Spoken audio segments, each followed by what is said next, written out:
আমি সুরাজ সুধীর ভাই। তো গাইস এবারে আমি দেখাবো পৃথিবীর সব থেকে ভয়ঙ্কর জঙ্গল সোনাগাছি সুন্দরবন।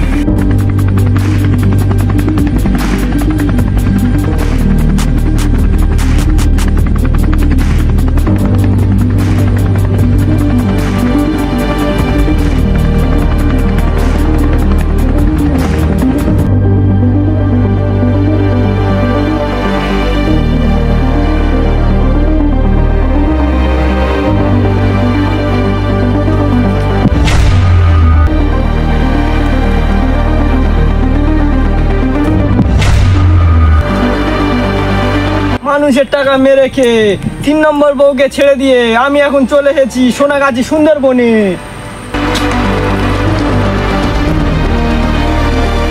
14 ফেব্রুয়ারি তামাশাকে প্রবেশ করে সারাদিন আমেশাই ভুগেছি।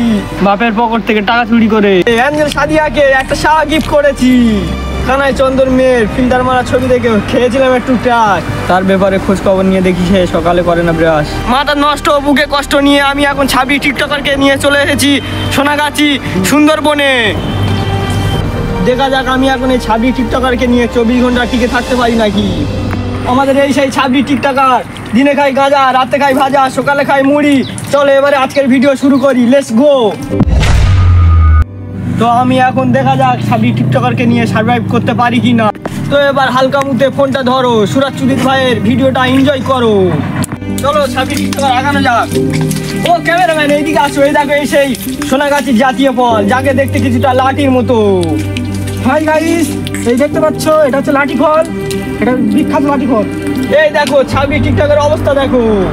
ছাবি টিকটকারকে নিয়ে অ্যাডভেঞ্চার করাটা আমার জীবনের সব থেকে বড় ভুল, কারণ এই ছাবি টিকটকাররা টিকটক ছাড়া আর কিছুই বোঝে না। এসো ছাবি টিকটকার এসো। অ্যাডভেঞ্চারটা করার সময় মনে রাখতে হবে অ্যাডভেঞ্চার কারোর খালুর বাড়ি নয়, তাই আমাদেরকে সতর্ক থাকতে হবে। দেখো বন্ধু, এই সেই লাঠি ফল, যেটা খেলে দিতে হবে ফকির দেখে সারা। আমার জলদি পেয়ে যাবে হ্যাকার তারা।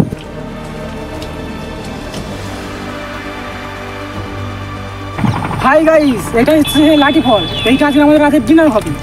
হ্যাঁ কেন? আর আমরা যেহেতু নদীর খুব কাছে আছি, আমাদের খুব তাড়াতাড়ি নদীর কাছাকাছি গিয়ে পানি খুঁজতে হবে। আর নদীতে লাফার সময় সাবধানে লাফতে হবে, নদীতে আছে রাসেল ভাইপা। তো এখন ওদিকে যাওয়া যাক, আমাদের বেঁচে থাকার জন্য পানি এবং আগুনের খুব প্রয়োজন।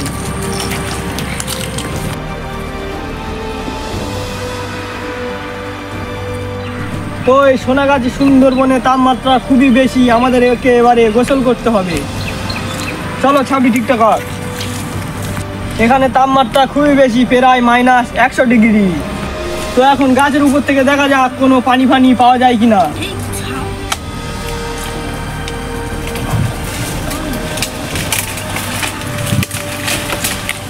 এখানে ওঠার সময় আপনার এক্সের 14 গোষ্ঠীর নাম 32 বার স্মরণ করে নেবেন।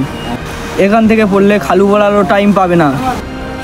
তাড়াতাড়ি গাছ থেকে নেবে নদীর সন্ধানে যাওয়া যাক।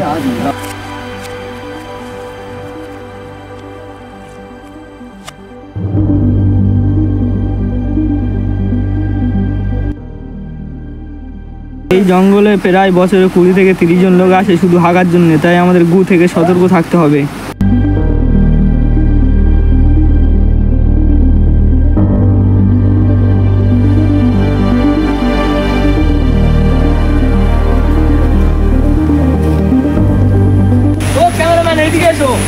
এই দেখো এই সেই বাঁশ, এটা বাঙালিরা একে অপরকে পিছনে দেওয়ার কাজে লাগায়।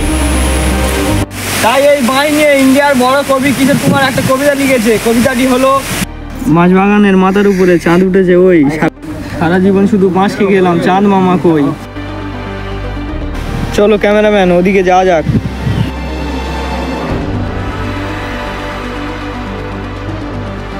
ও নো, পানির সন্ধান পেয়ে গেছি ক্যামেরাম্যান, ওদিকে দেখো নদী দেখা যাচ্ছে। এটা হলো প্রশান্ত মহাসাগর। এটার গভীরতা প্রায় 38,000 ফুট, কিন্তু এই নদীতে আমাকে নামতে হবে, কিছু করার নেই। 2 মাস হাঙর থাকতে পারে, তাও আমার নামতে হবে। নদীটা খুবই বিপজ্জনক,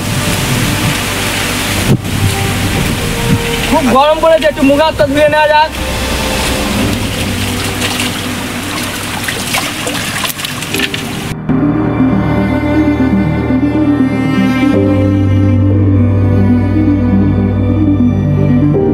তো আপনারা এবারে গু থেকে সাবধান থাকবেন।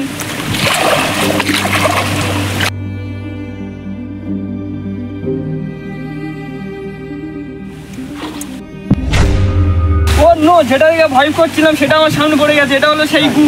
গু থেকে সবসময় সাবধান থাকবেন।